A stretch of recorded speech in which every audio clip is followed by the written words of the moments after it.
Pues tómale una foto, chaparrito, y la subes, Más no hay fácil. ningún problema.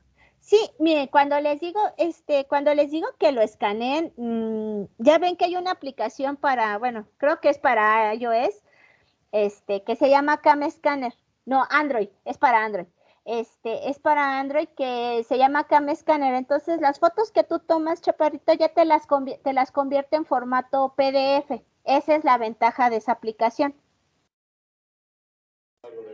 Sí, Miss, muchas gracias. Sí, entonces nada de que se pongan a escanear nada. Si me tomas fotos y me las subes en formato JPG, también no hay ningún problema. El único problema que tengo es con mis niños iPhone.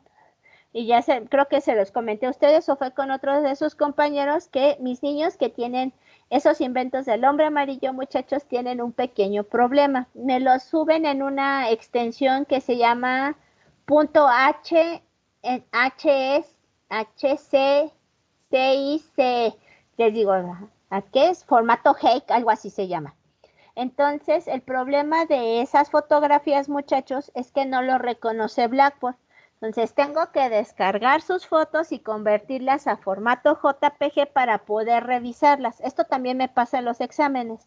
Entonces, alguien de sus compañeras me dijo que le tienen que bajar la resolución o la calidad a la fotografía y ya se la sube en JPG.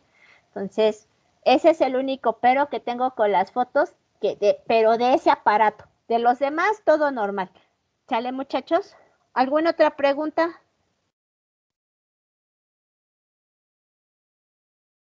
¿Todo bien? Entonces, a ver, muchachos, ¿hicieron su tarea? ¿Qué es la política de ofertas? A ver, ¿qué investigaron? Es más, la pregunta es, ¿hicieron la tarea, chamacos? Quiero la verdad. O los acuso con sus papás. Y saben que lo hago. No, ok. ¿Y qué se merecen entonces?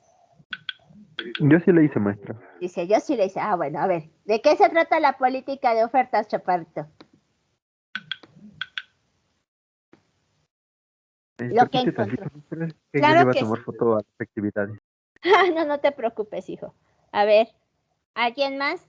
A ver, Juan Manuel, ¿tú qué me dices? Bueno, pues la verdad, no sé si esté bien, pero No lo que importa, yo hijo. investigué Ujú, es que se trata de aumentar la cantidad ofertada y esto a ujú. través de la producción. Bueno, Exacto. yo investigué de que son a través de políticas intervencionistas y Ujú. políticas basadas en el mercado. Las políticas intervencionistas son las políticas que son a través de la inversión del capital humano, a través de la inversión de nuevas tecnologías, de infraestructura. En las políticas basadas en el mercado, pues serían las políticas para estimular la competencia o también reformas en el mercado laboral y políticas relacionadas con los incentivos. Exacto, chaparrito, perfecto. Eso es una política de ofertas. ¿Qué vamos a tener con esto de la política de oferta? Recuerden, muchachos, que nosotros estamos haciendo todo nuestro análisis bajo el modelo clásico.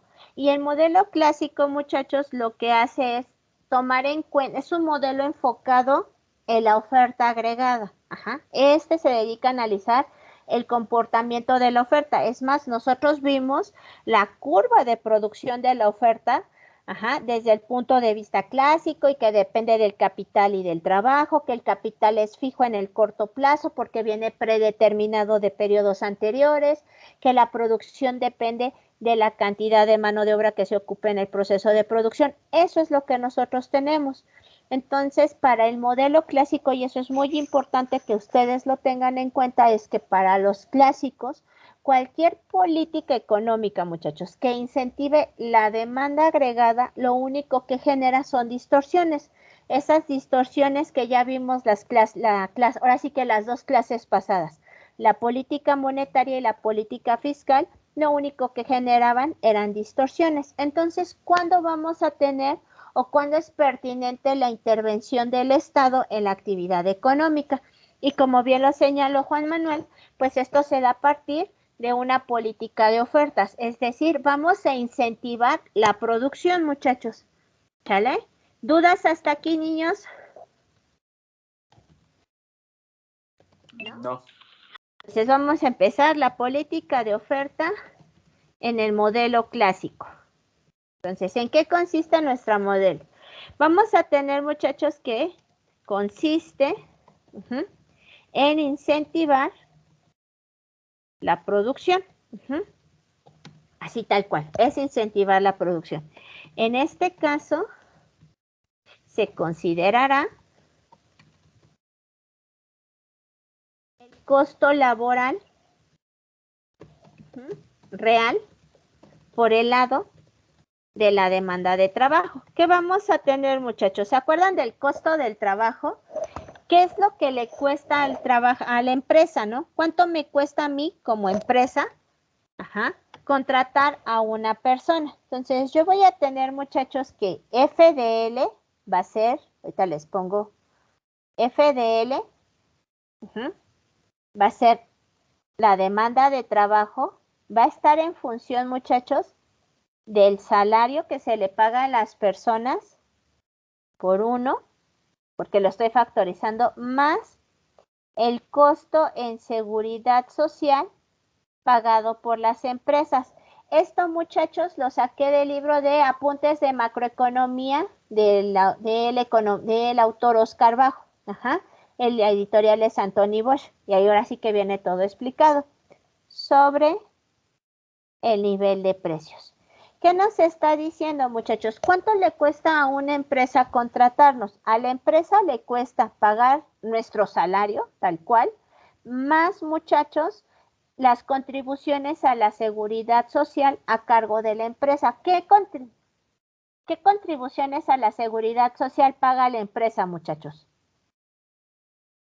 ¿Qué nos da la empresa por trabajar con ellos? Seguro. ¿Seguro social? ¿Qué más? Salario. Las afores, ¿qué más? ¿Qué otra contribución o qué otra prestación tenemos, muchachos, que tiene que pagar la empresa? La prima vacacional. Las primas vacacionales, o sea, todo eso, muchachos, que son contribución, las utilidades, todo eso que son contribuciones a la seguridad social a cargo de las empresas, eso le costamos, somos un costo para la empresa al fin y al cabo, somos un factor productivo, tiene que pagar por nosotros. Entonces vamos a tener que subíndice SSE son las contribuciones,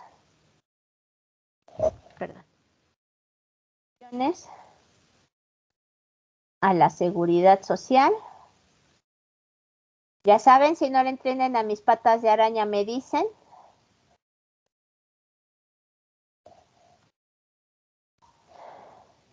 La seguridad social.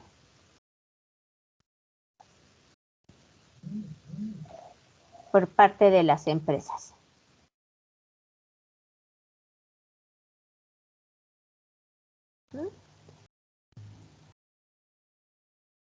Y recuerden que P, muchachos, pues son los precios. Entonces, ¿qué voy a hacer con mi ecuación de la demanda de trabajo? Lo que voy a hacer, muchachos, es dejar a mi salario real solito. Por lo tanto, este término que está multiplicando, ¿cómo lo voy a pasar? Dividiendo. Dividiendo. Es decir, muchachos, que la demanda de trabajo por parte de las empresas va a depender del salario real cuando este sea igual a la demanda de trabajo sobre 1 más las contribuciones a la seguridad social de las empresas. Esa es la cantidad óptima que las empresas van a demandar. ¿Hasta ahí vamos bien, muchachos? Sí, Miss. Sí, hasta ahí Sí. vamos bien. ¿Puedo subir tantito el pizarrón o me espero?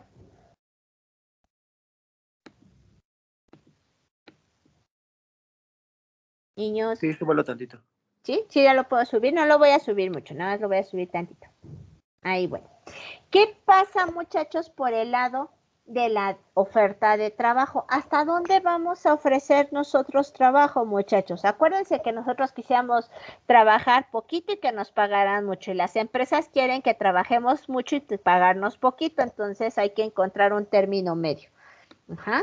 ¿Qué vamos a tener aquí, muchachos? Por el lado de la demanda de trabajo, perdón, por el lado de la oferta de trabajo, ¿hasta dónde vamos a ofrecer trabajo nosotros? Nosotros, muchachos, vamos a ofrecer trabajo considerando, ojo, lo que nos pagan de salario, lo que tenemos que pagar de impuestos, muchachos, de nuestras contribuciones que como trabajadores tenemos que pagar, y vamos a tener en cuenta los impuestos que tenemos que pagar por trabajar, más los impuestos que tenemos que pagar de manera indirecta. Sé que puede sonar tonto, muchachos, o a veces no es tan común escuchar esto. ¿Saben por qué la informalidad ha crecido tanto en nuestro país?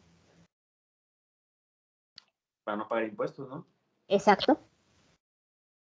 Sí, hijo, tienes toda la razón, pero más allá de no pagar impuestos, ¿por qué vamos a pensar en las personas que están preparadas? Y no tiene nada de malo ser un comerciante ambulante, eso no estamos criticando eso. ¿Saben por qué prefiero, en lugar de ser economista, vamos a ponerlo en nuestro caso, por qué en lugar de ejercer mi carrera, muchachos, prefiero poner mi puesto afuera de mi casa y vender, no sé, tacos? ¿Por qué creen que prefiero hacer eso? Porque el ingreso es mucho mayor muchas veces. El ingreso, ahí va. El ingreso es mayor. Algo estaba diciendo Chaparrita, se entrecortó mucho su audio. Pues ganas más del salario mínimo. Gano más de mi salario mínimo, ahí está. Mi ingreso es mayor. No pago renta. ¿Qué otra cosa, muchachos? ¿Cómo son mis impuestos allí? No tengo que dar deducciones ni hacer declaraciones. Ahí está, muchachos. Puede sonar tonto, muchachos, pero en nuestro país muchas personas deciden retirarse del sector formal, teniendo en cuenta que también pierdes tus contribuciones a la seguridad social. Muchas personas prefieren dejar de trabajar en el sector formal e irse al sector informal por esa simple y sencilla razón. Yo se los comento, muchachos, yo a veces llego a dar clases en 3 o 4 universidades. Ahorita nada más estoy dando en 2, pero con dar clases en Unitec y en otra universidad, muchachos, yo tengo que hacer mi declaración anual por el simple hecho de trabajarle a otro patrón. Y ahora que se vienen las declaraciones en enero, febrero, marzo, abril, creo que abril son físicas y mayo son las morales, o al revés. Creo que me toca en abril. Creo que tengo que declarar en abril. No me pregunten. El chiste, muchachos, es que ahora que tenga que hacer mi declaración, pues saca todos los recibos, entrégalos. Eso no es el problema, muchachos. Oye, estoy trabajando más. ¿Ustedes creen que trabajo nada más por gusto o por necesidad, muchachos? O sea, la tortura psicológica hacia ustedes es el plus, pero ¿por qué se trabaja? ¿Nada más por gusto o por necesidad? Por gusto, Por ¿no? necesidad. Bueno, por necesidad. Por gusto y por necesidad. Ya les dije, reprobarlos es adicional, ¿no? Estarlos molestando ya es un plus, pero pues es por necesidad en términos generales, ¿no? Y si tengo 2 o 3 trabajos es porque no me alcanza o porque quiero tener un mejor estilo de vida y tengo que pagar más impuestos. Eso genera un estímulo a que yo quiera trabajar más o a que mejor me quede con una sola escuela, muchachos. A que solo se quede con una escuela. Exacto, a que solo me quede con una escuela, ¿sabes qué? Me quito de problemas, no declaro impuestos, sí gano menos, pero no tengo, lo poquito que gano de más, se lo tengo que dar de impuestos al Estado, o sea que se la hago y ya no trabajo. Esa, muchachos, ahora sí que, por muy simple o a ver, a lo mejor un ejemplo muy burdo, muchachos, eso es lo que pasa y eso va a influir, muchachos, en la cantidad de trabajo que nosotros planeamos ofrecer. Entonces, ¿qué vamos a tener por el lado de la oferta de trabajo? Por el lado de la oferta de trabajo, esta depende del salario real neto. ¿Y cómo vamos a determinar esto? vamos a tener, muchachos, que G, entre paréntesis L, GL va a ser mi oferta de trabajo, va a estar en función, muchachos, de mi salario, menos mis costos de seguridad social a cargo de mi trabajo, lo que yo tengo que aportar. Acuérdense que sí, una parte la pone la empresa, pero una parte la pongo yo en mi seguro y en mi fondo, en mi Afore, ¿no? Entonces son mis contribuciones a la seguridad social. Menos, muchachos, el bendito ICR que hay que pagar. Entonces eso también va a influir en mi oferta de trabajo. Entre, déjenme hacerlo más derechito que se pueda, entre los precios, muchachos, más los impuestos indirectos, es decir, el IVA, el IEPS, todo eso, muchachos, también influye. Si bien el IVA y los impuestos especiales a productos y servicios, muchachos, no se pueden evadir fácilmente, si los puedes evitar, no consumas. Por decir, si yo no quiero pagar los IEPS al tabaco, ¿qué tengo que dejar de hacer? ¿Alguien me obliga a pagar el IEPS del tabaco, muchachos? Así de, ¿es que lo tengo que pagar a fuerzas? No, debería dejar de fumar. No. Dejó de fumar y ya se acabó. Como su maestra es muy coda, esa fue la razón por la cual dejé de fumar. Quieren, yo soy muy coda, entonces ese, que cigarros, ni que, no, nada más. 70 pesos una cajetilla, no, es mucho dinero. Y así, dejan de fumar. Entonces vamos a tener, muchachos, que son las contribuciones a la seguridad social a cargo de los trabajadores.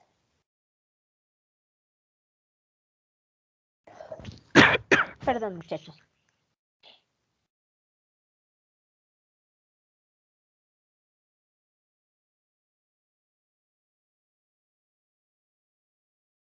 Vamos a tener, muchachos, que T subíndice W son los impuestos directos, esos impuestos al salario, el ICR, el impuesto sobre nóminas, el impuesto sobre herencias, muchachos, todo eso que afecta a nuestra riqueza, eso nos va a afectar. Entonces aquí vamos a tener impuestos al ingreso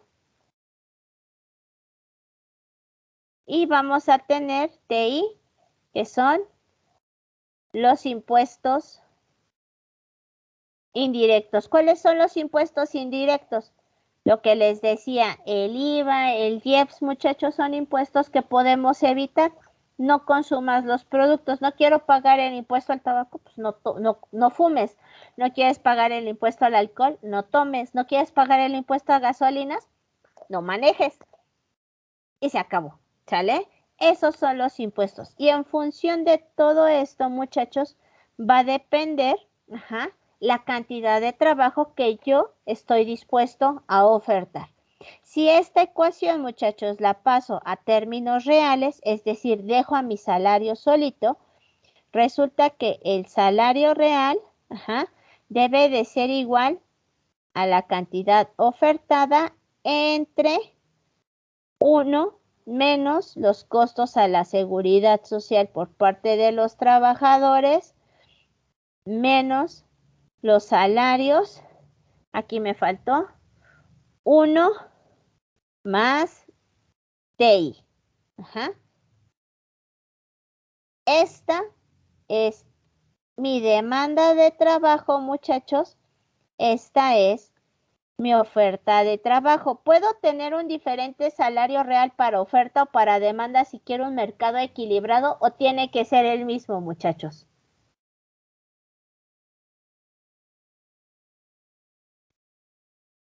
¿Cuál es la condición de equilibrio?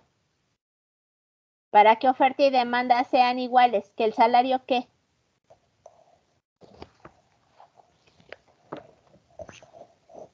Niños. ¿Que el salario real y el neto sean iguales? Que el salario, que el costo laboral y que el salario real sean iguales, muchachos. Es decir que W sobre P tiene que satisfacer a la demanda y a la oferta de trabajo. Entonces, ¿qué vamos a tener a partir de este planteamiento, muchachos?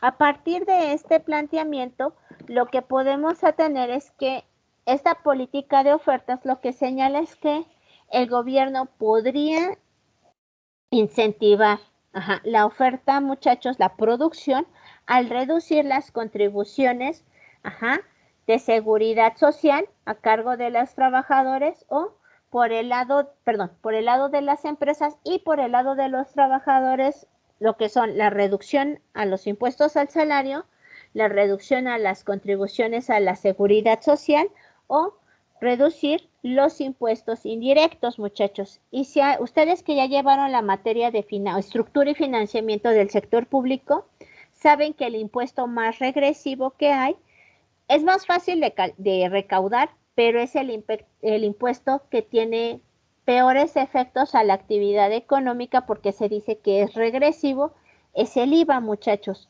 En el momento que nos suben el IVA, se contrae el consumo de los bienes y servicios. Es muy fácil de recaudarlo. ¿Quieres comprar algo? A fuerzas, ¿quieres un gansito? Vas a tener que pagar IVA. El problema, muchachos, es que entre más sube el IVA, pues menos se va a consumir y eso tiende a contraer la actividad económica. ¿Sí vamos bien, muchachos?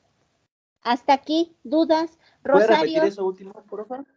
¿qué, Chaparrito? Que el IVA es Eso un último impuesto. que- Que el IVA es uno de los impuestos más regresivos que existen en la economía. Gracias.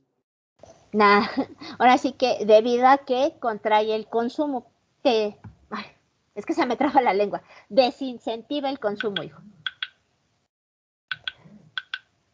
A ver, déjenme ver. Ahí voy. Aquí los tengo. Sin dudas, órale, Rosario. No necesariamente, Aram, consumir local no implica que no todo lleva IVA, hijo. Todo lleva IVA de manera directa o indirecta. Te dicen que los alimentos y los medicamentos no llevan IVA. ¿Estamos de acuerdo, muchachos? Pero para transportar esos alimentos y esos medicamentos los tuviste que mover en un camión.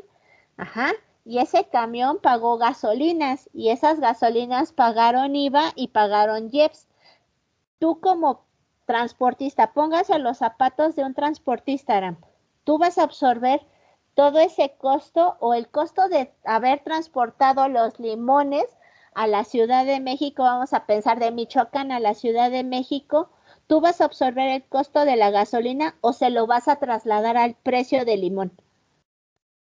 Al precio del limón. Entonces, de manera indirecta, los limones, aunque no estén grabados como tal, están absorbiendo una parte de la carga de estos productos. ¿Sale? Entonces, ese es el problema. ¿Sí vamos bien, muchachos? ¿Puedo continuar? ¿O me espero tantito o subo el pizarrón, me regreso? Sí. Ustedes díganme. Entonces, voy a cambiar pizarrón. ¿Qué vamos a tener, muchachos? Con base en lo anterior,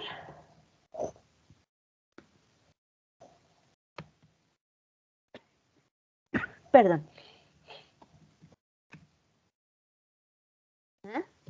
El gobierno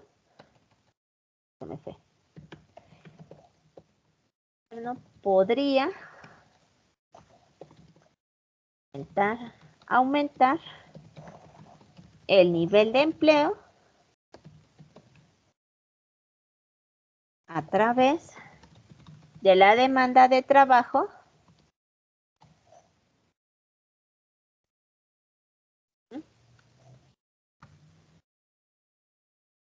por medio de la reducción de las contribuciones a la seguridad social a cargo de las empresas. Esto, muchachos, a pesar de que ya es viejo, es lo que aplicó la administración de Donald Trump en Estados Unidos. ¿Cuál era el discurso de Donald Trump, muchachos, para evitar que las empresas se salieran de Estados Unidos? ¿Cuál era su discurso o cuál era su propuesta de política económica para que las empresas dejaran de salirse del suelo norteamericano y se vinieran a México? ¿Cuál era su discurso? ¿Cómo pretendía retenerlas? ¿Dándole subvenciones? Pagar menos impuestos. Es correcto, Eduardo. Ese era el discurso, muchachos, que tenía Donald Trump. Vamos a pagar menos impuestos. Yo te voy a cobrar menos impuestos, siempre y cuando tú te quedes en suelo norteamericano. Si tú te vas a México, no solamente te voy a cobrar impuestos, te voy a cobrar más impuestos porque tú te tenías que quedar aquí. ¿Estamos de acuerdo, muchachos? Entonces, este es un argumento que sirve para hablar de un incentivo a aumentar la producción. Lo que vamos a ver, muchachos, y es que ya en términos reales, a las empresas, a pesar de que les bajes los impuestos, muchachos, las empresas no necesariamente tienen que reinvertir esos ingresos adicionales, por así llamarlos, en ampliar su planta productiva. ¿O hay algún compromiso escrito que diga, ah, mira, si yo te bajo impuestos, tú vas a contratar más trabajo? A ver, niños.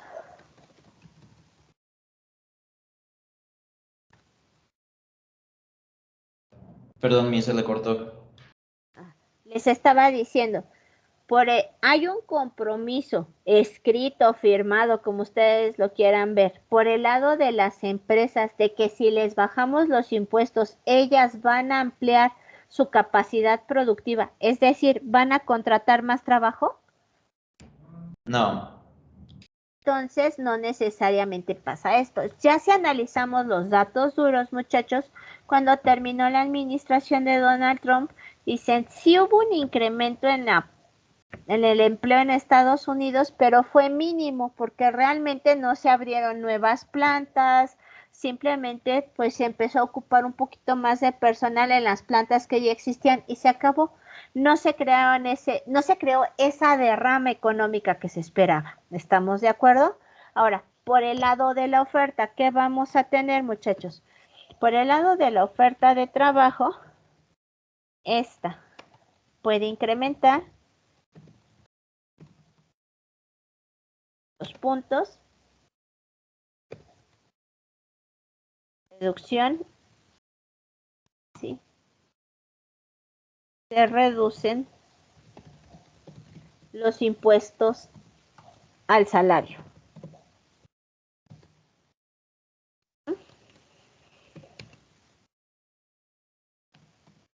Se reducen las contribuciones a la seguridad social a cargo de los trabajadores. Y hay una reducción, se reducen los impuestos indirectos. Ajá.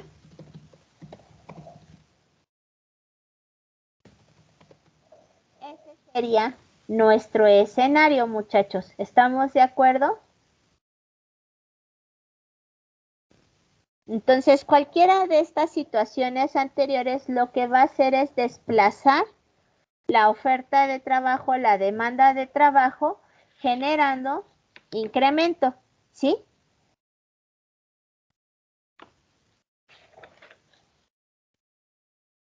Ahora, vámonos al análisis gráfico. ¿Puedo cambiar el pizarrón o me espero tantito? Espere. Claro que sí.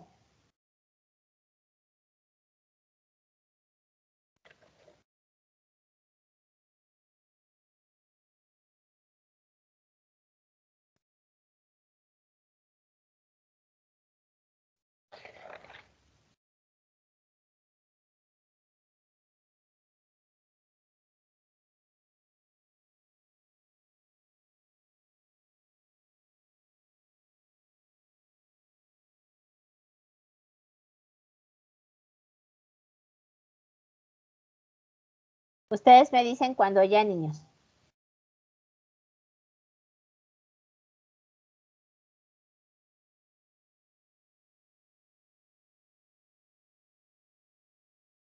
Ya. ¿Ya? Ok, en lugar de cambiar voy a subir esto. ¿Y qué vamos a tener? Ya saben, gráficas. ¿Qué voy a tener aquí, muchachos? Voy a empezar con mi mercado laboral. Entonces, ojo, voy a empezar con el mercado laboral en términos reales. Acuérdense que en el eje de las Yes, muchachos, va mi salario real, que es W sobre P. En el eje de las X, muchachos, va la cantidad de trabajo. Nosotros tenemos nuestra curva, así las estoy haciendo grandotas, de oferta de trabajo, y tenemos nuestra curva, perdón,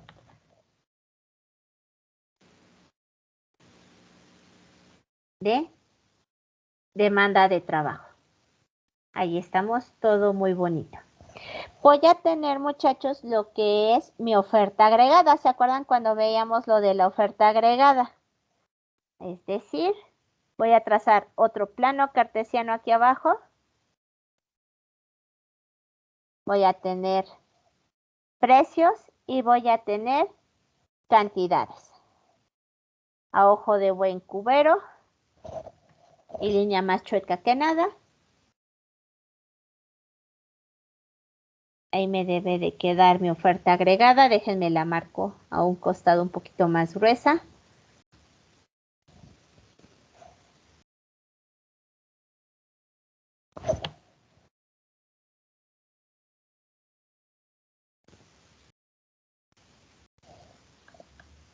Esta va a ser mi oferta agregada. Y voy a tener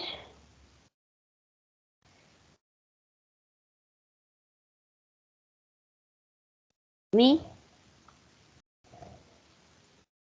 demanda agregada. ¿Sale, muchachos? Hasta ahí todo está bien. No hay ningún problema. ¿Estamos de acuerdo? Entonces, ¿qué vamos a tener en este caso, muchachos? ¿Por qué se va a desplazar mi oferta agregada hacia la derecha? Vamos a pensar, muchachos, que hay una disminución. Ahora sí que disminuyen los impuestos que pagamos nosotros. Ajá, ya no vamos a pagar ICR, ya no vamos a pagar IVA y ya no vamos a pagar seguro, todo nos lo van a dar. Muchachos, ¿ustedes estarían dispuestos a trabajar más o a trabajar menos si yo decido cobrarles menos impuestos? Trabajaremos más. Trabajarían más. Entonces, lo que va a pasar, muchachos, es que voy a pasar de mi oferta agregada 1 a mi oferta agregada 2. Voy a desplazarla hacia la derecha. Ahí está. Ahí está mi oferta agregada 2. ¿Qué está pasando en esta situación, muchachos? Aquí que hay exceso de oferta o exceso de demanda. Voy a poner mis líneas para poner. Aquí teníamos el salario WP de equilibrio. ¿Estamos de acuerdo? Y aquí voy a tener la disminución de los salarios. Perdón, de las contribuciones a la seguridad social, y por eso estoy decidiendo trabajar más. Seguridad social por parte de los trabajadores, menos TW, ahora sí que esto es salario sobre, esperen, ya lo estoy anotando mal. Déjenme hacer bien esto, porque si no se ve feo y no le entienden a mis patas de araña. Este salario sería W sobre P. W sobre 1.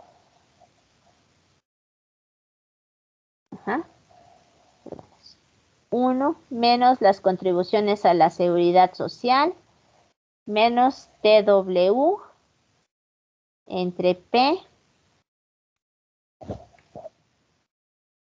1 más TI. ¿Qué pasa en este punto, muchachos? ¿Qué pasó con el salario? ¿Aumentó o disminuyó? Disminuyó. Disminuyó. Y si el salario disminuye, muchachos, ¿qué pasa con la demanda? Pues disminuye. Disminuye también. ¿A poco disminuye la demanda de trabajo si disminuyen los salarios, muchachos? ¿Quién demanda trabajo? ¿Ustedes o las empresas? Ah, sí. Entonces, ¿qué van a hacer las empresas? Van a empezar Aumenta. a demandar, van a empezar a demandar más trabajo, muchachos. Entonces, nuestra demanda de trabajo se va a desplazar hacia la derecha. ¿Estamos de acuerdo? Vamos a tener un incremento en nuestra demanda de trabajo. Ahí está. Entonces, esa disminución del salario, muchachos, lo que hace es que haya en el punto B hay un exceso. ¿Estamos de acuerdo? Aquí hay un exceso de ofertas. Antes de poner esa línea, voy a poner que en esta situación hay un exceso de oferta de trabajo. Ajá. Los salarios bajaron, muchachos. Pasé del punto A al punto B.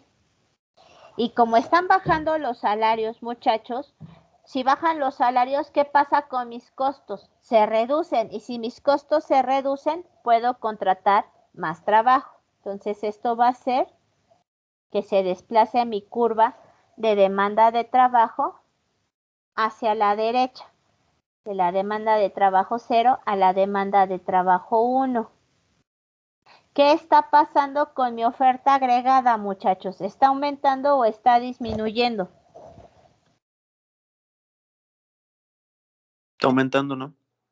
Está aumentando, es más, me quedo muy para acá. En este caso, déjenme corregir aquí abajo algo.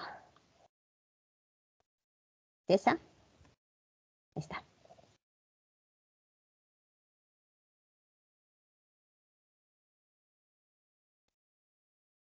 Mi oferta agregada está aumentando. Pasamos de la oferta agregada 1 a la oferta agregada 2. ¿Qué pasó con el consumo, muchachos? ¿Qué está pasando con la producción? ¿Qué pasa con Q, muchachos? ¿Aumenta o disminuye? ¿Y qué pasó con los precios? Disminuyen. Disminuyen. Ah, qué diferencia, ¿verdad? Eso es lo que pasa, muchachos, con una política de ofertas. Ajá. Cualquiera de las situaciones que les puse arriba, muchachos, va a generar un incremento de la oferta agregada. Eso ya lo tenemos claro. Pero ese incremento de la oferta agregada hacia la derecha, ¿qué impacto va a tener en nuestra economía? Entonces, pues ahora sí, ¿puedo hacer más chiquito el pizarrón? Más que otra cosa, ¿puedo hacer más chiquito el pizarrón? Sí. ¿Sí? Para ponerles la interpretación. Pues ahí está. ¿Qué vamos a tener nosotros, muchachos? Así que, vamos a ver esto que a mí me estorba. Ahí está. Entonces vamos a tener cualquiera de las situaciones antes mencionadas desplazan la oferta agregada hacia la derecha. ¿Cómo? Dicho incremento genera exceso de oferta y por lo tanto una disminución de precios, generando los efectos. ¿Qué vamos a tener aquí, muchachos? Por el lado del mercado laboral,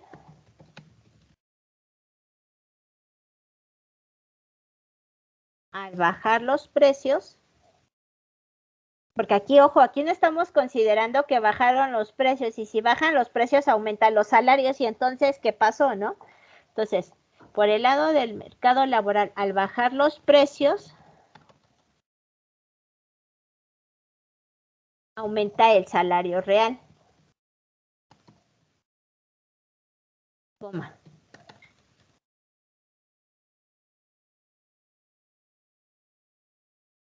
incentivando la oferta de trabajo y disminuyendo la demanda de trabajo. Por lo que disminuye el salario nominal y no hay, esto es muy importante, y no hay un cambio adicional del sector. O sea, el hecho de que los precios bajen, muchachos, como lo estábamos poniendo aquí, nosotros lo veíamos cuando analizábamos el mercado laboral. Si bajan los precios, muchachos, esta W sobre P, su resultado se hace más grande o más chiquito. Acuérdense, yo tenía 100 sobre 200, y me daba 0.5. Ahora estos precios voy a tener 100 sobre 50. ¿Cómo se hace esto, muchachos? Mayor. Si mis precios están bajando, ¿más grande o más chiquito? Más grande. Mi resultado va a ser 2. ¿Estamos de acuerdo? Entonces, oye, pues si aumentan los precios, esto va, ahora sí que si disminuyen los precios, eso va a tener un impacto. La gente va a querer trabajar más, pero eso a mí me cuesta más. Entonces yo no quiero más trabajo, yo no quiero contratar trabajo caro. ¿Qué va a pasar, muchachos? Van a tener que bajar los salarios nominales y el mercado laboral sigue teniendo este desplazamiento. Por eso les estoy poniendo con mayúsculas que a pesar de que los precios bajan y de que aumente el salario real y de que aumente la oferta de trabajo y disminuye la demanda de trabajo, solamente se da una disminución del salario nominal y el mercado permanece como hasta ahorita, o sea, ese desplazamiento. ¿Estamos de acuerdo, muchachos? ¿Hasta ahí vamos bien? Sí. Sí, conste. ¿Qué más vamos a tener, muchachos? Ahora, ya vemos el mercado laboral. ¿Qué pasa con la demanda agregada? Por el lado de la demanda agregada, la disminución de precios aumenta la oferta de saldos monetarios reales.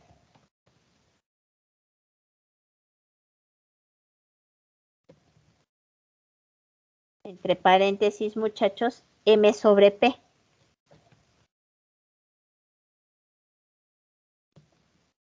De manera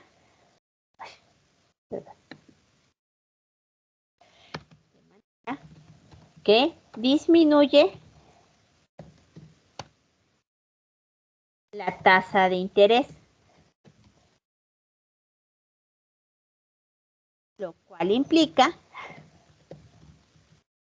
aumento de consumo e inversión, generando un movimiento a lo largo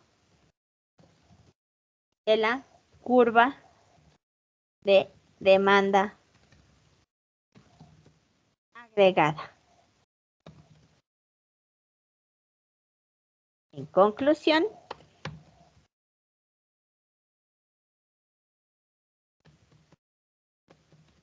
una política de oferta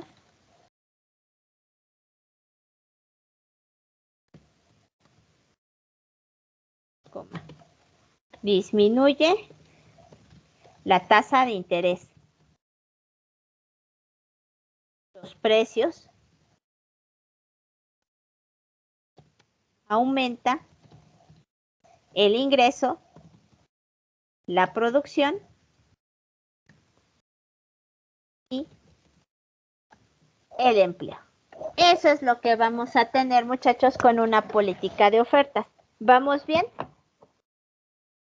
Maestra, sí, vamos bien. ¿Pero esto sí sucede en la vida real? ¿Sí sucede que reduzcan los impuestos?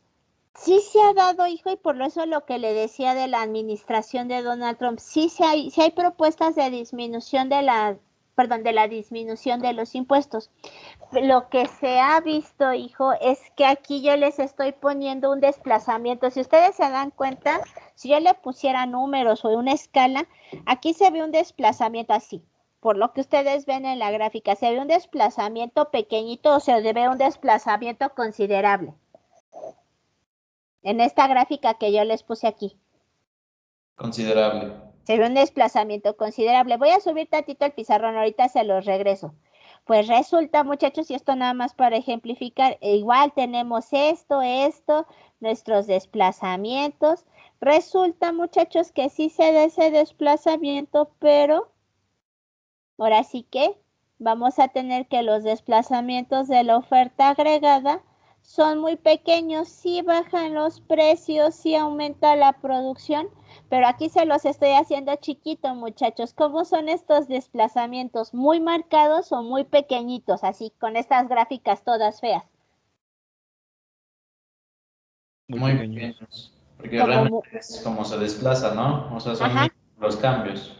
Son mínimos los cambios. En la realidad, esa reducción de impuestos, muchachos, sí tiene un impacto positivo, pero son muy pequeñitos los cambios. Y les hacía alusión a la administración de Donald Trump, muchachos, porque sí aumentó el producto, sí aumentó ahora sí, el nivel de empleo. Es más, lo que se planteaba en esa administración era recuperar Detroit como ese estado en Estados Unidos, valga la redundancia, de que era un estado netamente industrial, ¿no? Y que hoy es casi ciudad perdida, ¿no? Pero abandonada. Pero realmente no se dio esto, muchachos. Una disminución de los impuestos hacia las empresas, muchachos, nunca se traduce en incrementos en la producción de manera considerable. ¿Por qué? Porque siempre se ha señalado que la reducción de los impuestos le genera ingresos adicionales a las empresas. Y las empresas, en lugar de reinvertir esos ingresos adicionales que resultan de la disminución de impuestos en aumentar su capacidad productiva, los utilizan para invertirlos en los mercados bursátiles. Y en los mercados bursátiles, lo que discutíamos las primeras clases que les decía, pues es que como tal en los mercados financieros, en los mercados bursátiles, muchachos, pues no se están creando nuevas fuentes de trabajo. Realmente no se está creando dinero a partir del dinero, pero no hay un respaldo en una actividad productiva. ¿Sí queda claro? Sí, ¿Sí? Sí, ¿Sí respondí su duda, muchachos, o les di muchas vueltas? no, sí le respondió. ¿Sí? Entonces, ese es el escenario. ¿Dudas hasta aquí? Rosario, ¿cómo vamos, chaparrita?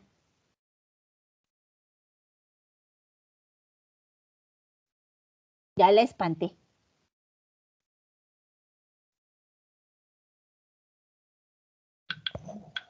¿Todo bien? Cualquier cosa, chaparrita, me escribes, me dices tú, no te quedes callada aquí. El que se atreve a burlarse de alguien que no sabe, le pego. Los acuso con sus papás, así que usted, cualquier cosa que no entienda, hija, me dice. ¿Dudas, niños? ¿Puedo cambiar el pizarrón o me espero un momento?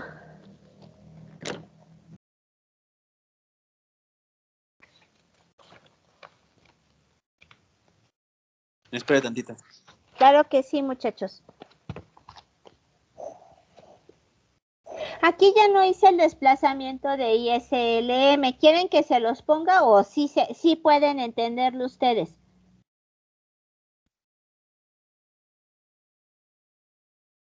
Niños, quiero la verdad. Si lo pudiera poner para que esté más claro, perfecto. Claro que sí. Entonces, ustedes me dicen cuando pueda subir tantito el pizarrón.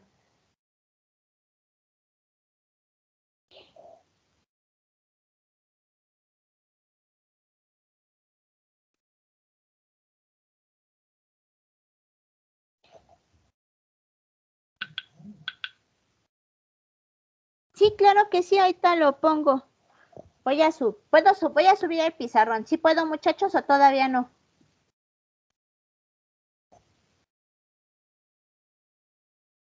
Consideraré su silencio común. Puedo subir el pizarrón. Nada más hasta ahí. ¿Qué pasa con el ISLM, muchachos? Que aquí viene por el lado de la demanda agregada. Lo que va a pasar con nuestro ISLM, déjenme poner tantito fondo negro para hacer mis líneas chuecas. Y si no, de por sí las hago chuecas, ahorita me regreso al pizarrón normal. Aquí está. 1, 2, 3, 4. Acuérdense que en el IS, muchachos, tasa de interés, la Y es ingreso, M es cantidad de dinero. Voy a tener mi curva, perdón, ahora sí que me quedó curva. Voy a tener a IS y a LM. Esta es LM. Esta es IS. Tengo mi tasa de interés de equilibrio en ambos mercados, entonces voy a tener mi oferta monetaria y mi demanda, perdón, no me queda, ahí queda, mi demanda de dinero. ¿Qué pasa en este caso, muchachos? Aquí tengo M sobre P, aquí tengo demanda de dinero. Ahora sí ya me regreso a mi pizarrón. ¿Qué estamos teniendo en este caso, muchachos? Una reducción de los precios. Acuérdense que M sobre P es la cantidad de dinero real que existe en la economía. Y lo mismo que pasó con mis salarios. Si antes tenía 100 entre 200, me daba 0.5 y ahora mis precios son de 50, mi cantidad es de 2. ¿Qué le va a pasar a mi oferta de dinero, muchachos? ¿Se desplaza hacia la izquierda o se desplaza hacia la derecha? Por la reducción Hacia la de derecha. Hacia la derecha. se va a desplazar hacia la derecha por la reducción de los precios, perdón. Ahí está. Bajó mi tasa de interés, muchachos. Pasé de I0, ahora voy a tener a I1. I0, M sobre P0 a M sobre P1. Y paso a la demanda de A a B.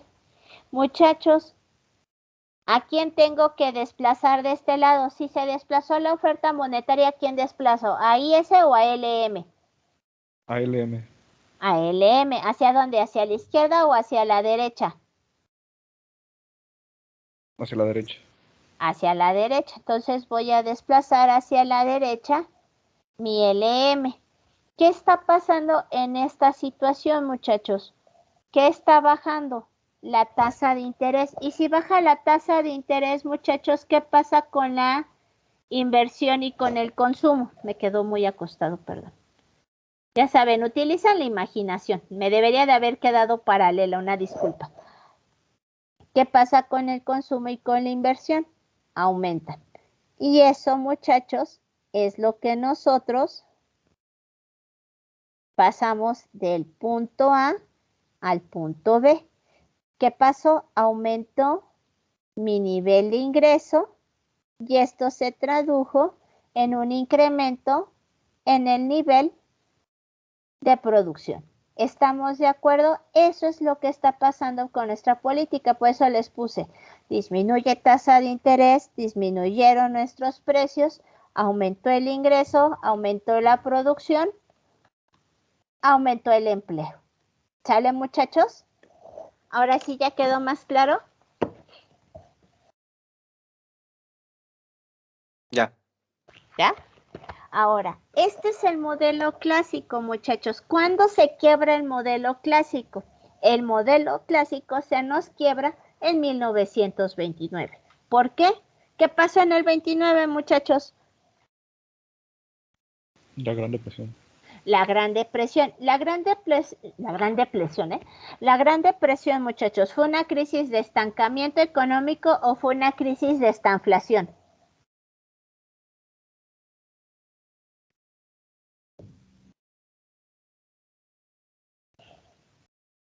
A ver, pregunta. A ver. Johan, dime un número. 5. 5, va. 1, 2, 3, 4, 5. Diana, ¿qué es la estanflación?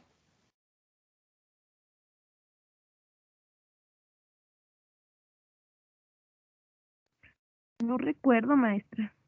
¿Y por qué no me dice? A ver, dime un número. Del 1 al 24. 10. 1, 2, 3, 4, 5, 6, 7, 8, 9, 10. Jesús, ¿qué es esta inflación? Se va. Sí, maestra, ¿sí me escucha? Sí. Recuerdo que era cuando la inflación, pues como lo dice, ¿no? Se estanca. No. No. Tiene ¿No? que ver con la inflación, pero no. A ver. ¿Y por qué no me dicen entonces, chamacos feos, que no se acuerdan qué es la estanflación? ¿Alguien se acuerda qué es la estanflación? Es cuando hay un estancamiento económico, pero los precios siguen aumentando y aumenta el desempleo. Eso. La estanflación, muchachos, acuérdense que es estancamiento económico, es decir, caída de la actividad productiva, muchachos, y escalada de precios, es decir, inflación. ¿Esa fue la característica de la crisis del 29 o es distinta? ¿Cómo fue la crisis del 29, muchachos?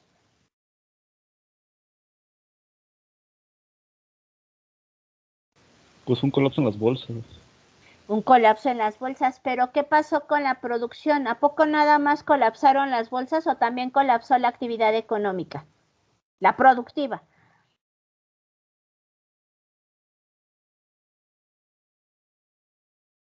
A ver, También ¿qué la pasó? productiva porque igual Ajá. las empresas cerraron. Las empresas cerraron. A ver, muchachos, esto es bien importante. Nos encanta hacer referencias a las crisis, pero se nos olvidan las características de las crisis. La crisis de 1929, muchachos, a mi punto de vista, es la última crisis de estancamiento económico a nivel internacional, o por lo menos de este lado del mundo. ¿A qué me refiero? Las crisis hasta ese entonces, muchachos, se caracterizaban por un incremento, por una sobreproducción y por una caída de precios. Si caen los precios, muchachos, y los productos, ¿qué pasa cuando se nos acumula el inventario en una empresa? A ver, ingenieros, ¿qué pasa con la acumulación de inventarios? ¿Sigo produciendo más o dejo de producir? Si ya tengo los inventarios saturados. Dejas de producir. Dejo de producir. Espérenme allí. Ahora, ¿qué tengo que hacer para vaciar los inventarios? ¿Los sigo vendiendo al precio o los rebajo? Si no puedes vender al mismo precio, lo rebajas. Los rebajas y ya no voy a producir. Entonces, ¿qué está pasando aquí, muchachos? Cuando fue la crisis del 29, dejen de lado ahorita los mercados financieros, vámonos al mercado productivo. ¿Qué pasó en la economía en términos reales? Muchachos, fue una crisis de sobreproducción. Había muchos productos, pero no los podías vender. Entonces los precios comenzaron a bajar hasta el mínimo posible. Si yo estoy vendiendo al mínimo posible, ya estoy saliendo tablas, muchachos, como bien lo dijo su compañero. No tiene razón de ser que yo siga haciendo productos. Y si ya no sigo haciendo productos, muchachos, ¿tiene caso que siga con la misma plantilla laboral o recorto personal? Recortas Recorte personal. Recorto personal. Entonces, muchachos, ustedes, ahora sí que vamos a ponerlo en ese círculo vicioso. Ustedes son mis trabajadores y a la vez son mis consumidores. Y si los dejo sin trabajo, ¿me van a poder comprar mis productos?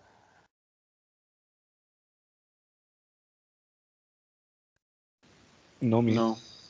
Por muy bajos que estén los precios, muchachos, pues no, ahí está, ¿no? Por más bajos que estén los precios, pues no me van a poder comprar mis productos. Entonces, les sigo despidiendo más gente y entonces los precios siguen bajando y entonces las empresas cierran y hay desempleo, pero había productos. Esa es una crisis de estancamiento económico, muchachos.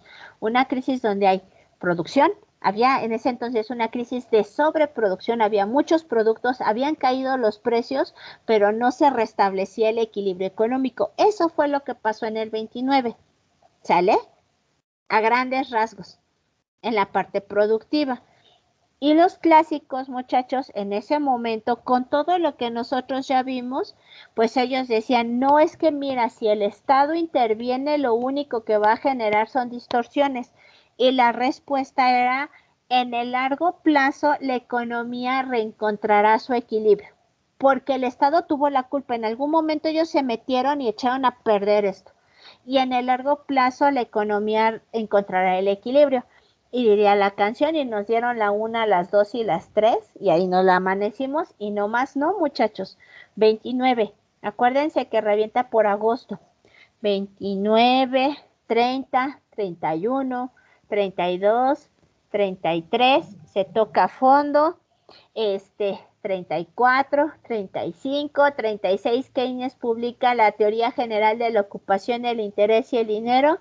38, 39, ¿qué pasa en el 39 a nivel mundial? La Primera Guerra Mundial, la Segunda Guerra Mundial, ¿no? La segunda, la Perdón. primera fue en el 17. Sí, perdón. ¿Y qué es la Segunda Guerra Mundial en términos económicos, muchachos?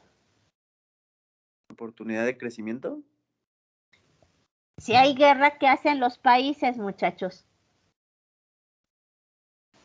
Consumen. Pues sí, así con convicción, consumen, industrialización. Hay que hacer armas, muchachos, hay que mandar soldados, si no mandas a los soldados sin fusil. Entonces hay que hacer armas, hay que hacer balas, hay que hacer uniformes, hay que hacer paracaídas, hay que hacer aviones, barcos, tanques. Acuérdense que la última pelea cuerpo a cuerpo, bueno, la última guerra cuerpo a cuerpo en términos históricos fue la Primera Guerra Mundial. La Segunda Guerra Mundial fue una guerra, muchachos, de máquinas. Ya había tanques, los Panzers y todo, los aviones y estas cosas. Ay, los buques gigantes, se me fueron el nombre. ¿Submarinos?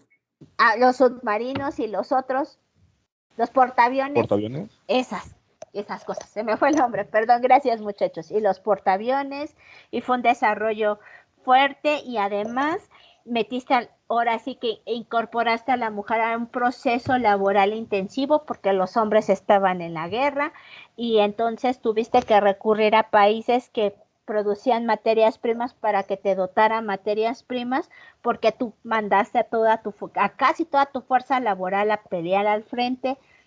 Y ahí se viene la reactivación económica. Muchachos, recuerden, las economías de guerra plantean reactivación económica.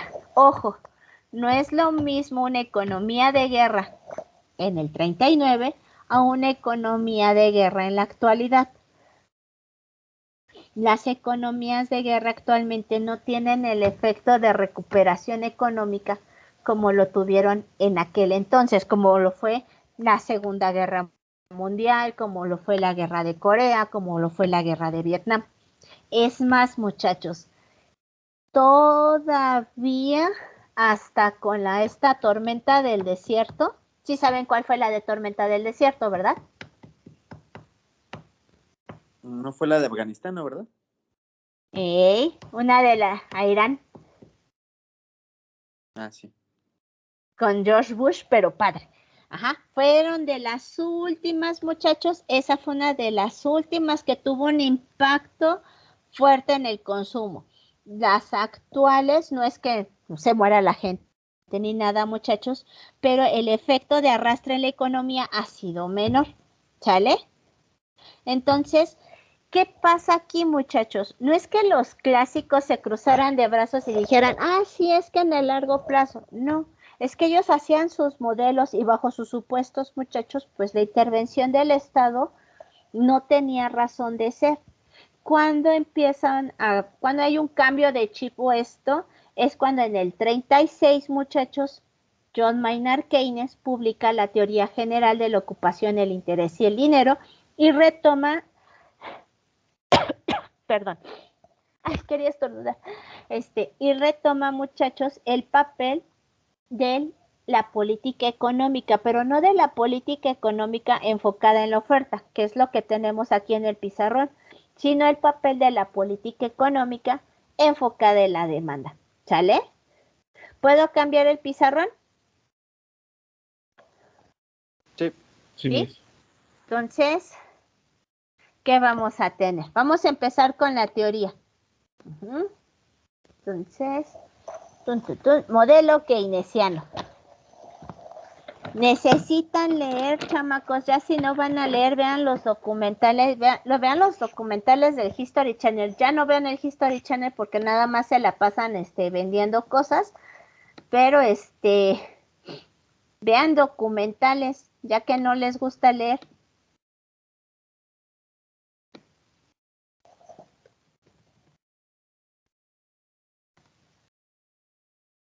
Modelo keynesiano. Bueno, puesto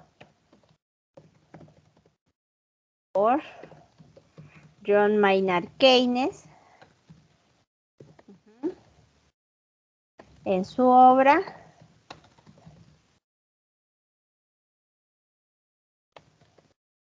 La teoría general de la ocupación,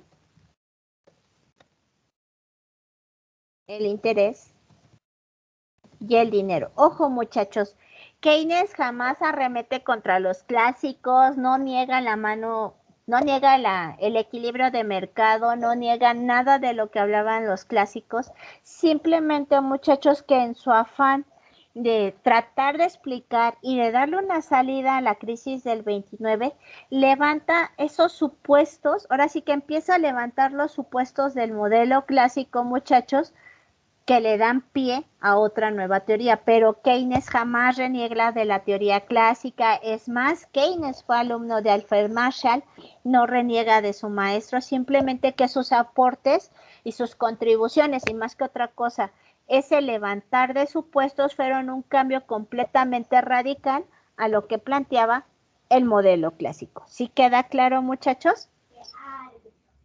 Entonces, ¿qué vamos a tener? Mande, chaparrita. Entonces, vamos a tener, muchachos, que este modelo supone, inciso A, todo lo contrario, rigidez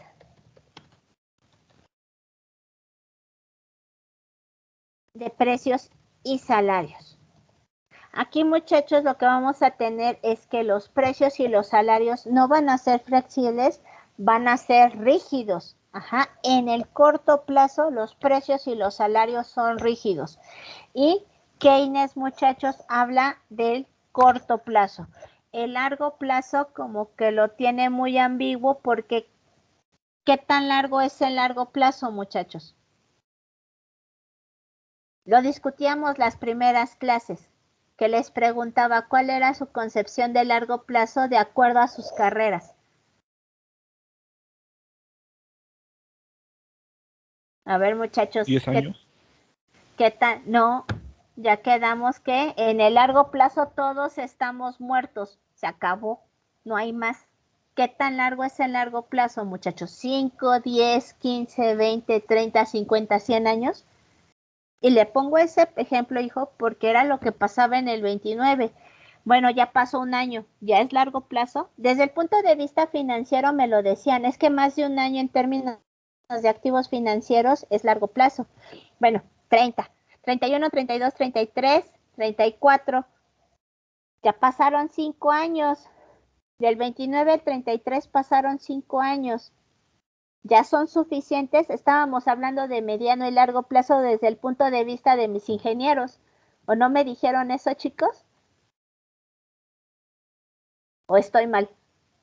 Sí, sí, sí. Me decían que más o menos de 5 años para arriba ya era largo plazo. En el 33 estaba que se iba todo al carajo. O sea, estaba mal. La gente vació estanques en Central Park, se vivía en las calles, desempleo, hartos suicidios, así, feo. Crisis, Así, crisis, no hay otra. 33, 34, 35, 36, 37, 38. ¿Cuándo inicia la Segunda Guerra Mundial? 40. Entre 39 y 40. Ya pasaron 10, 11 años. Ya es suficiente a largo plazo y no porque haya iniciado la Segunda Guerra Mundial, muchachos, se dio una reactivación inmediata. ¿Cuándo entra Estados Unidos a la Segunda Guerra Mundial, muchachos? ¿Al principio o más hacia el final? Casi al final. Entonces, ¿qué tan largo es el largo plazo? Por eso aquí, muchachos, el modelo keynesiano es un análisis de corto plazo y supone rigidez de precios y salarios. ¿Estamos de acuerdo? Ahora, los precios y los salarios no se van a ajustar de manera inmediata, muchachos, son fijos, ¿sí? ¿Qué otro supuesto vamos a tener de esta teoría? La demanda agregada, contrario al modelo clásico, muchachos, la demanda agregada determina la producción y el empleo. Existe el desempleo involuntario. Acuérdense que con los clásicos el desempleo era voluntario o involuntario, muchachos. Modelo clásico, ¿quién no trabajaba? ¿Trabajaba porque no quería o porque no había trabajo? Con los clásicos. Porque no quería. Porque no quería. Para los keynesianos, muchachos, en el contexto de la crisis del 29, la gente no tenía trabajo porque no quería o porque no había trabajo. Porque no había trabajo. Es desempleo involuntario. Ajá, entonces vamos a tener que existe el desempleo involuntario. Inciso D, la política fiscal y monetaria tienen impacto sobre el empleo, producto e inversión. Ajá. Entonces vamos a tener que este es un modelo enfocado en la demanda agregada. A ver, voy, chaparrito, espéreme. Ahorita le contesto. No. ¿A qué se refiere con un modelo proteccionista? Bueno, me refiero en las etapas. Ya ve que era el clásico, proteccionismo, liberal, globalizado y todo eso. No me acuerdo. Ah, Un ok, poco. es que es distinto, hijo. Eso tiene que ver con el planteamiento de los modelos económicos en términos de desarrollo. Aguas. El modelo keynesiano no es un modelo proteccionista. Lo que hace el modelo keynesiano es retomar el papel del Estado en la actividad económica, pero jamás plantea, hijo, ojo, plantea la intervención del Estado en la actividad económica, pero la teoría keynesiana no habla de proteger a las industrias. ¿Sí queda claro? Sí, gracias. El proteccionismo tiene que ver con la implementación. Ahora sí que tomas al modelo keynesiano y lo combinas con medidas de política económica propias de tu país. El proteccionismo en el caso de México se dio desde el 54 más o menos hasta la década de 1980, hijo. Más o menos. ¿Fue con Ese lo fue del milagro, mi? tiene que ver con el milagro mexicano. Ahora sí que es un periodo largo, muchachos. Tiene que ver con el modelo de industrialización por sustitución. No, empieza con el modelo de crecimiento hacia afuera, que va precisamente abarca la Primera Guerra Mundial. ¿Por qué? Porque México empezó a abastecer de materias primas a Estados Unidos, muchachos. Materias primas y bienes de consumo básicos. O sea, bienes manufacturados sencillos. Cuando termina la Segunda Guerra Mundial, muchachos, viene la segunda etapa que se conoce como el modelo de crecimiento hacia adentro. El modelo de crecimiento hacia adentro tiene que ver con que pues ya se acabó la Segunda Guerra Mundial, te regresan tu mano de obra, ya no hay quien te compre afuera porque ya se acabó la guerra, entonces tienes que empezar a industrializarte tú, además de que los demás países se tienen que recomponer. empieza esa segunda etapa. En el 54, muchachos, se da una devaluación virtuosa, y es cuando México alcanza niveles de inflación de un dígito, un tipo de cambio estable que fue el famoso 12 pesos con 50 centavos que duró desde el 54 hasta el 76, y tasas de crecimiento del Producto Interno Bruto del 6 al 8%. Y esta parte, muchachos, abarca lo que es el modelo de industrialización por sustitución de importaciones, y exactamente del 54 al 76, el mentado milagro mexicano. Del 76 al 82, muchachos, empieza el decaimiento del modelo. Es más, desde finales de los 60 ya se notaban señales de agotamiento del modelo, pero se marca más en el sexenio al inicio del sexenio de José López Portillo. Hay un decaimiento de la actividad económica. Es más, si ustedes pueden leer en algunos textos, el sexenio de José López Portillo inicia con un corte muy austero, finanzas públicas rígidas, no rebasar la capacidad de endeudamiento del Estado, porque esto se rompe con Luis Echeverría. Sin embargo, muchachos, nos cae la desgracia del boom petrolero. Acuérdense que hay una carestía de hidrocarburos a nivel internacional, y ya lo dijo este señor, había de dos países, los que tenían y los que no tenían petróleo, y México tiene petróleo y ahora debe de acostumbrarse a administrar la abundancia. No son palabras mías, parafraseando a José López Portillo. Eso fue lo que pasó en ese sexenio del 76 al 82. En el 81 comienzan la caída de los precios internacionales del petróleo. Este señor se rehúsa a devaluar el peso, ya saben, el famoso discurso, la chilladera, bla, bla, bla. En el 82 se da una devaluación de más del 170% del peso mexicano frente al dólar. Pasamos, creo que, si mal no recuerdo, pasamos de 5,000 a 70,000 pesos por dólar. Recuerden que había ceros. Y inflación de 2 a 3 dígitos. Una inflación galopante, o algunos la catalogan como hiperinflación. Deuda hasta aquí, y pues ya la historia de nuestra economía. ¿Sí quedó claro, hijo? Ya le conté de más y lo hice Una bolas. introducción muy breve, pero concisa, ¿eh? Muy, muy bien. O ya lo hice bolas. Es que es No, mucho, sí. muchachos. Hasta Entonces, respiraba de que se trababa. es que es así de complicado de entender. O sea, la economía no la podemos trazar como una línea recta. Y yo creo que en todos los cursos que nos enseñan de historia nos dicen, hagan una línea de tiempo. Es que las líneas de tiempo son rectas y la historia no es recta, muchachos. Tiene muchos picos, parece electrocardiograma. Entonces, ese es el problema de estos escenarios. Cuando a veces hablamos de proteccionismo, lo asociamos con otra corriente de pensamiento y entonces empezamos a revolver. Son momentos, ahora sí que tal cual, son sucesos que se van empalmando. En este caso, el modelo keynesiano, por sus supuestos, muchachos, ayuda y favorece o tiene un sustento teórico para hablar del proteccionismo, que era, oye, pues hay que intervenir, yo Estado tengo que intervenir en la actividad económica porque estamos mal y fomentar la recuperación. Como yo soy una empresa nueva y no puedo competir contra las empresas grandes, te voy a proteger. Como dicen, aquí, muchachos, nos vamos a los extremos. O tanto que quema al santo o tanto que no lo alumbra. En el caso de México, muchachos, pues quemamos al santo. Las empresas, debido a la sobreprotección del Estado, debido a toda la ayuda que les daba el Estado, pues acabaron volviendo una industria ineficiente, cara, mal hecha.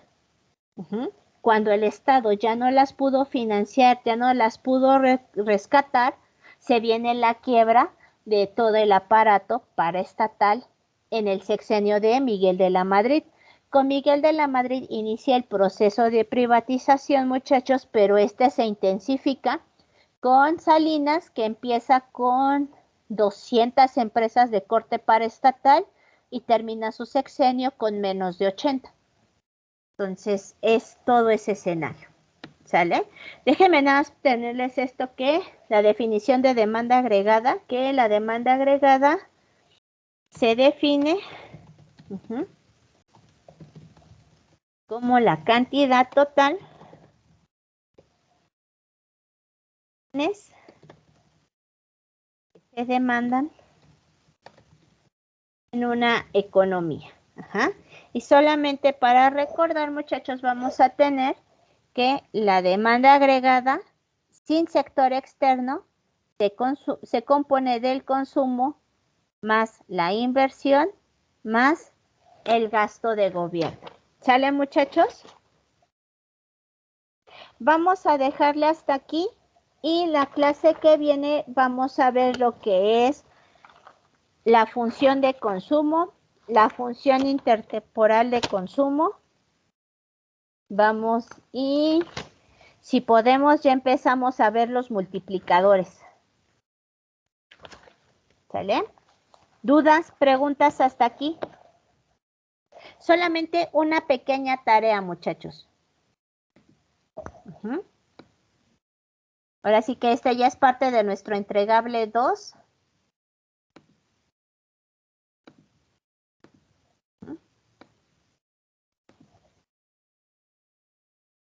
Entregable 2, actividad 1, investigar de desempleo. ¿Y en qué consiste? De manera muy breve.